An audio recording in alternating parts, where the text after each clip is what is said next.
C'est parti. Bonjour. Donc je suis Eliane Baudoin, donc je suis professeure au CES NDRC. Alors là, vous avez muté tout le monde. Je vous invite à démuter votre micro, Eliane.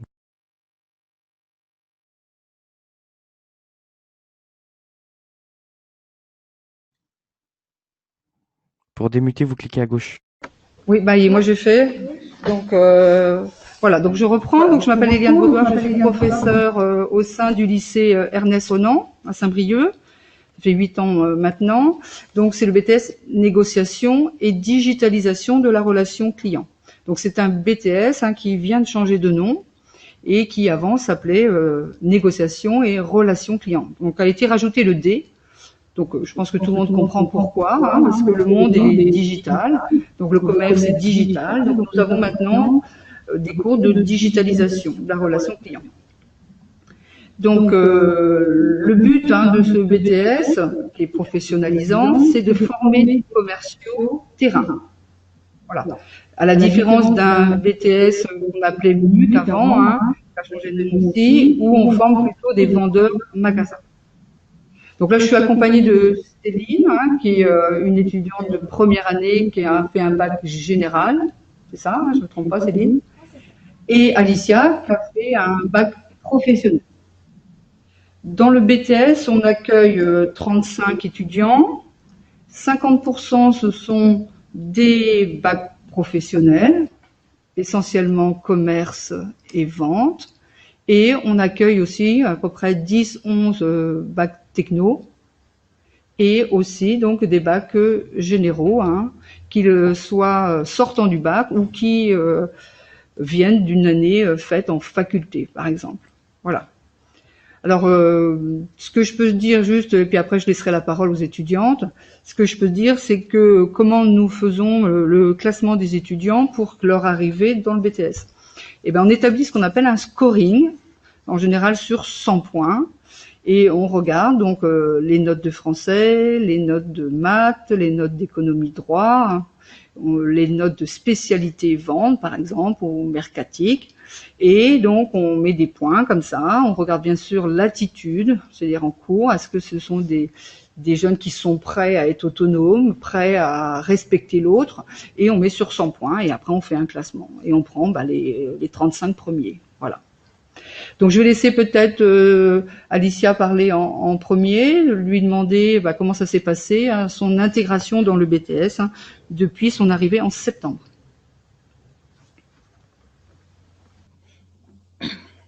Donc je me présente, je suis Alicia.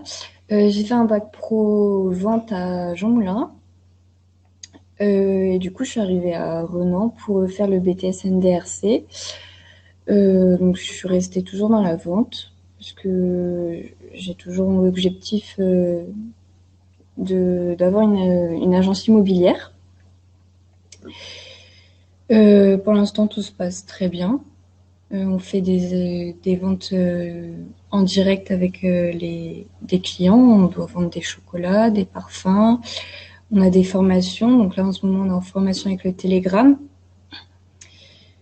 Et je sais pas trop quoi dire d'autre.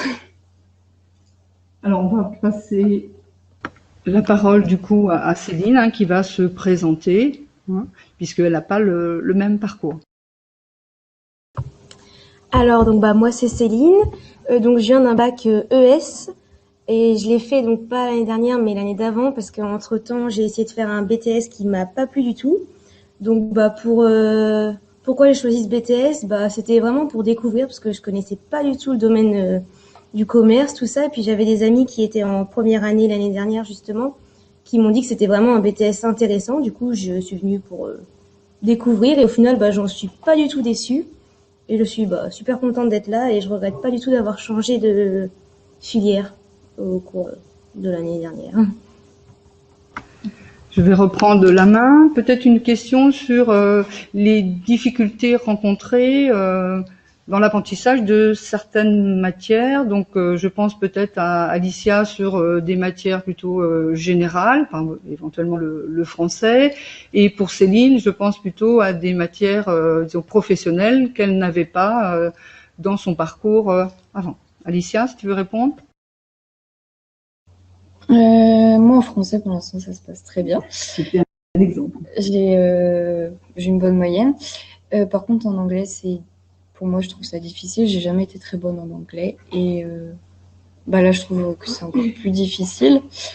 Après, ça dépend de chacun. Après, les automatiques, on n'a que anglais et français en général.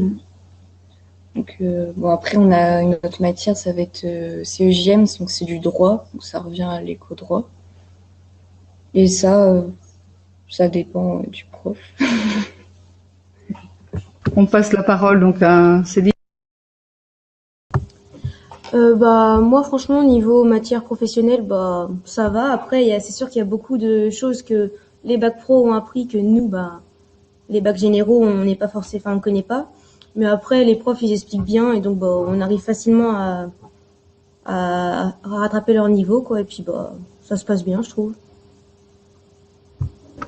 D'accord. Donc, je peux faire un point rapidement sur les matières.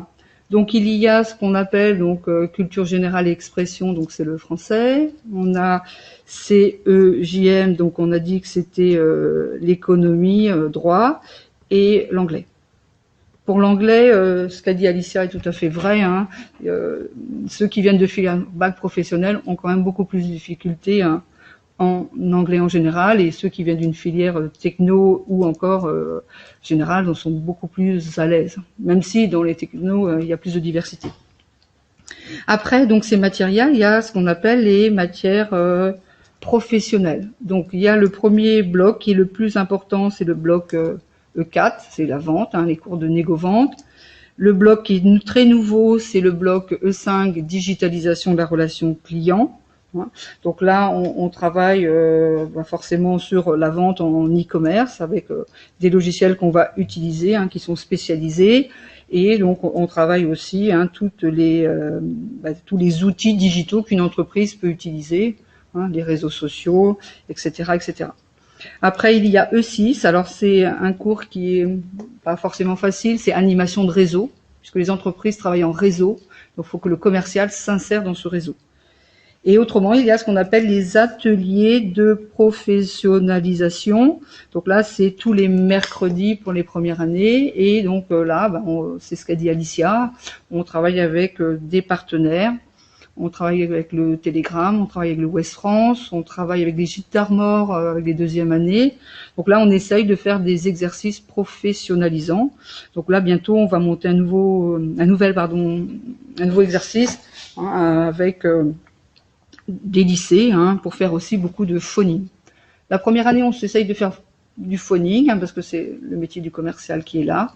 Et la deuxième année, on essaye quand même de faire des ventes magasins pour faire des animations commerciales.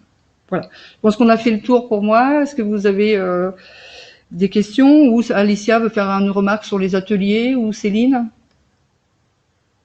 Non, ça va pour vous? Ok. Voilà pour moi.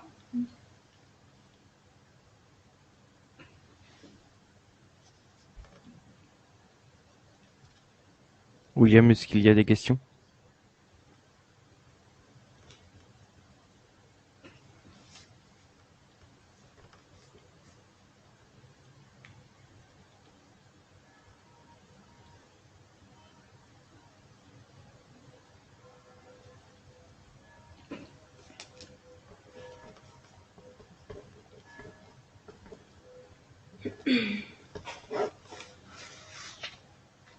Ouais, alors William ne répond pas, bon c'est pas forcément grave. Voilà, non, je question. suis là, voilà, vous m'entendez? C'est mon cas. Alicia qui vient d'un bac pro, est-ce que vous n'avez pas eu apparemment de difficultés pour vous adapter? Est-ce que vous étiez une bonne élève en bac pro? Oui, j'ai obtenu mon bac avec 14 de moyenne et dans l'ensemble des matières professionnelles, oui, j'avais des bonnes notes. Donc non. D'accord, donc c'est un peu la raison aussi pour laquelle vous rencontrez pas de difficultés. Après, il y a certaines difficultés pour la digitalisation parce que c'est une nouvelle matière et faut être bon en français aussi. D'accord. Et la Ah ouais. digitalisation, il faut être à l'aise avec les outils informatiques. Oui aussi. D'accord. Alors, je peux juste reprendre Euh, la main juste 2 secondes par rapport au français. Alicia dit allez. ça parce que on travaille beaucoup sur l'orthographe, puisqu'on ne peut pas se permettre d'envoyer un post dans un réseau social avec plein de fautes de français. Donc du coup, on travaille beaucoup ça et on les fait travailler sur Voltaire, sur le projet Voltaire. Je ne sais pas si vous connaissez, et c'est une plateforme qu'on a achetée et les étudiants s'entraînent sur cette plateforme. Et cette plateforme, elle s'adapte aux difficultés, aux erreurs de l'étudiant. Et je mets des devoirs de temps en temps.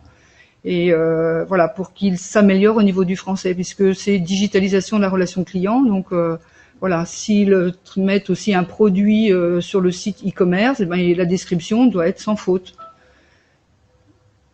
Voilà pour la partie digitale. D'accord. Les élèves issus originaires de Bac Pro sont donc bien accompagnés quand même, hein. Vous avez 50% d'élèves qui sont issus de Bac Pro, hein, Madame Oui, Baudoir. on est sur 35, et ils doivent être à la rentrée, ils sont 17. D'accord. Et donc après, il y a 20% à peu près de 20% de bacs généraux et 30% de bacs techno, hein, c'est ça? Donc les 35, 17. Après, il y en a à peu près 11, on va dire, de bacs techno, et il reste 7 à peu près de bacs généraux. D'accord. Parce que je suis 7, 8.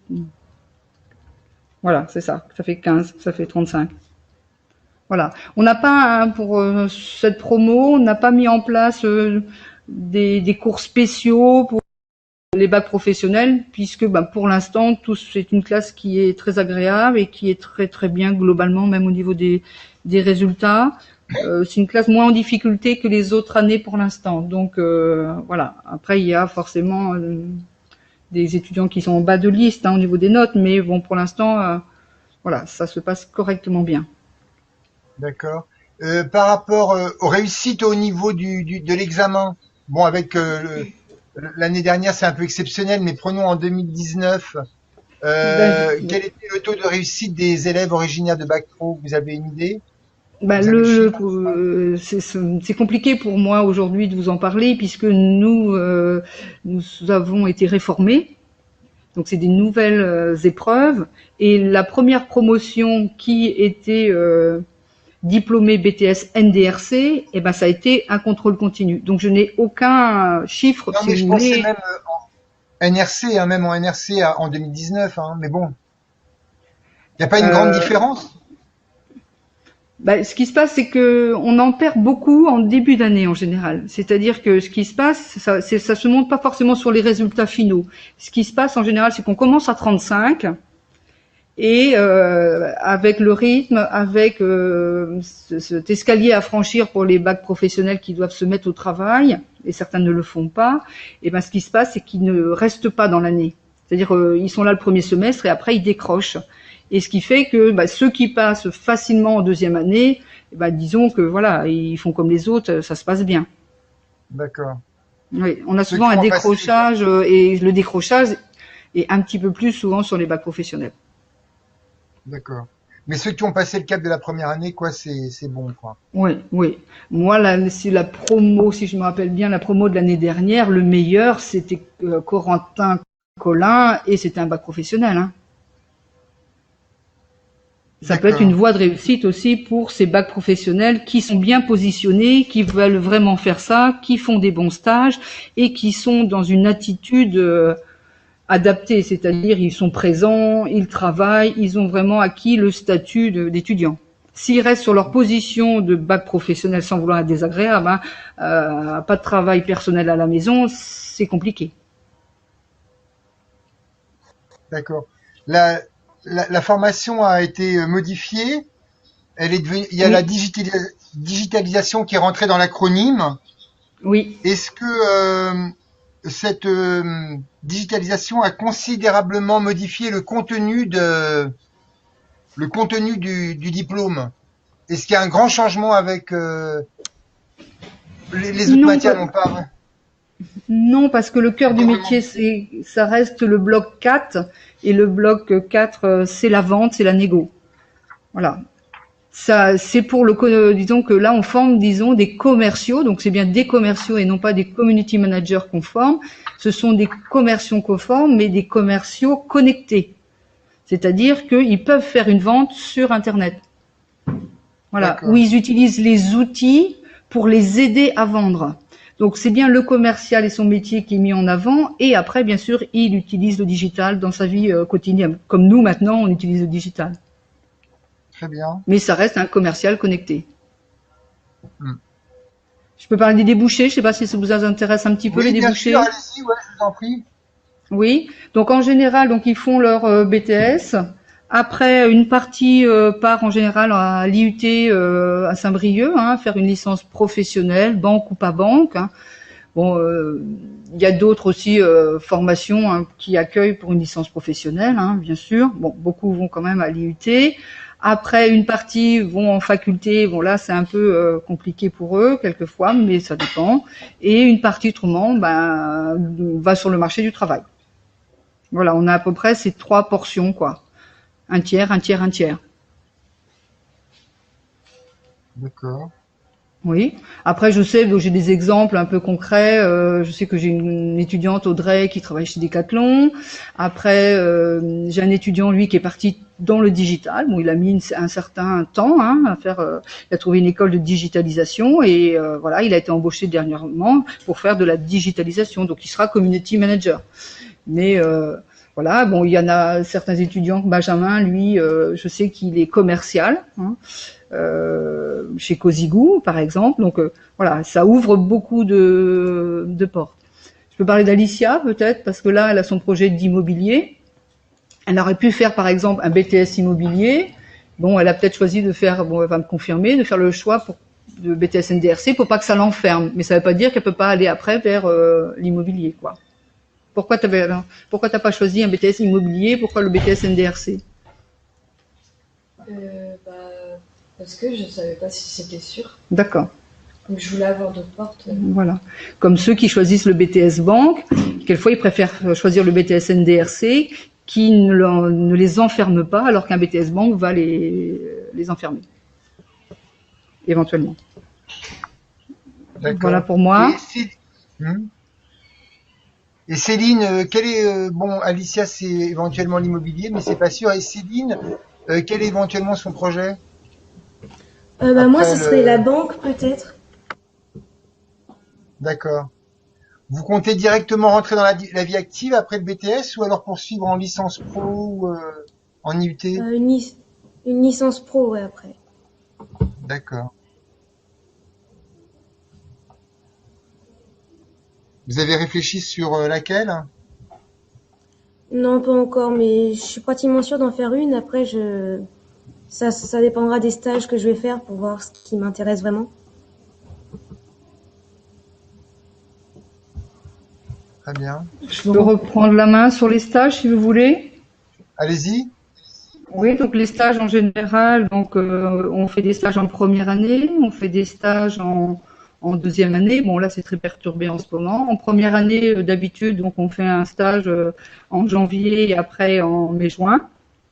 Et en deuxième année, on fait plutôt un stage en novembre-décembre pour les préparer à l'examen après. Donc c'est ouvert à toutes les entreprises. Il n'y a pas vraiment de limite, sauf que bon, il faut quand même avoir des missions.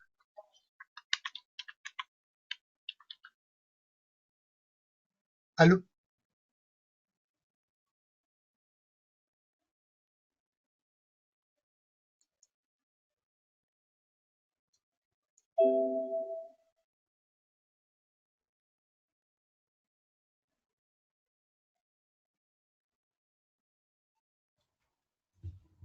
Ah, du coup, on a un souci avec Eliane.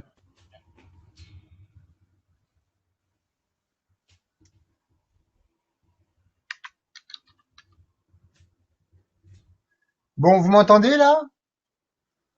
Moi? Oui, on vous entend. Bon, bah écoutez, on vous souhaite une bonne une bonne continuation. Comment s'annoncent les stages là, comme ça pour cette année? Vous avez, vous pouvez parler Bah, de... on en a un en février, du coup, il a été décalé, donc voilà, un stage de 2 semaines. Et après, on a un stage de 6 semaines, je crois, ou 7, ça. Encore en juin. Ouais, en mai et en juin. D'accord. Une dernière petite question avant que on coupe, puisque le temps est passé. Donc, vous faites un stage de 2 semaines en février dans quel domaine? Dans quelle entreprise? Bah, moi, j'ai pas encore trouvé mon stage. D'accord. Et Et moi non Alicia? plus. Non, moi non plus. Bon, ben, on vous souhaite C'est vrai que c'est pas dans la période actuelle, c'est difficile. Oui, En tout cas, on vous souhaite bon courage. bah merci. Merci. On vous remercie et merci pour votre témoignage. Merci. Et bonne journée, bonne réussite. Au revoir. Merci, Au revoir. bonne journée. Au revoir. Et au revoir à votre Au revoir. Au revoir. Je vous dis au revoir. Je vous dis au revoir. Ouais.